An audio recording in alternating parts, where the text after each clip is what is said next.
पूना गाडगीळ आणि sons limited 1832 पासून। कल्याणच्या खासगी रुग्णालयामध्ये रिसेप्शनिस्ट मराठी तरुणीला परप्रांतीय गोकुळ झाची अमानुष मारहाण। रुग्णांची गर्दी असल्यामुळे तरुणींना आत जाण्यापासून रोखल्याचा डाग। मारहाणीमुळे तरुणीच्या हातापायाला दुखापत। कल्याणमधील पीडित तरुणीची मनसेनेते अविनाश जाधवांनी घेतली भेट। त्याला आम्ही धडा शिकवणार, जाधवांचा इशारा।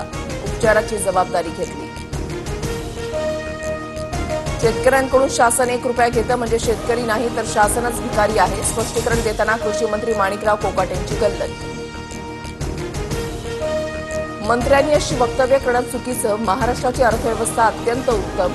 शासन भिकारी असल्याच्या कोकाटेंच्या वक्तव्यानंतर फडणवीसांची पुन्हा तंबी। उद्धव ठाकरे आणि शरद पवारांकडून वाढदिवसाच्या निमित्तानं फडणवीसांचं कौतुक। देवेंद्र यांच्या कार्याची गती अफाट। पवारांचे गौरवोद्गार तर फडणवीस प्रामाणिक आणि हुशार म्हणत ठाकरेंची स्तुती सोडणं।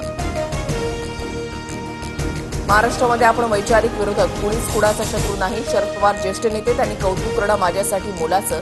मुख्यमंत्री फडणवीसांकडून शरद पवार आणि उद्धव ठाकरेंचे आभार। कालपासून मुंबईमध्ये पावसाची हजेरी तर अंधेरी, मालाड आणि दादर परिसरात रात्री दमदार पाऊस। विदर्भ आणि मराठवाड्यामध्ये मुसळधार पाऊस। अनेक जिल्ह्यांमध्ये नद्यांना पूर आल्यानं जनजीवन विस्कळीत। शेतामधील बंधारे फुटल्यानं जमिनी वाहून गेल्या। नुकसानीचे पंचनामे करण्याची मागणी। जळगावच्या सराफा बाजारामध्ये सोनं पहिल्यांदा विना जीएसटी 1 लाखांवर। 24 तासामध्ये दरामध्ये 1400 रुपयांची वाढ। प्रतितोळा 1,03,000 रुपये मोजावे लागणार। नायगावमध्ये 12व्या मजल्यावरून पडून 4 वर्षीय चिमुरडीचा दुर्दैवी मृत्यू। घरामधल्या चप्पल स्टँडवर चढून खेळताना तोड गेला। खिडकीला सुरक्षात्मक ग्रिल नसल्यानं दुर्दैवी घटना।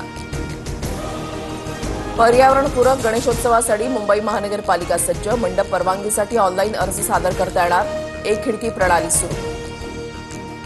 मुंबईहून सुरतला जाणाऱ्या फ्लाईंग राणी एक्सप्रेसवर अज्ञाताकडून दगडफेक।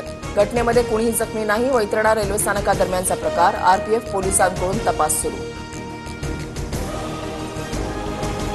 पूना गाडगीळ आणि सन्स लिमिटेड 1832 पासून।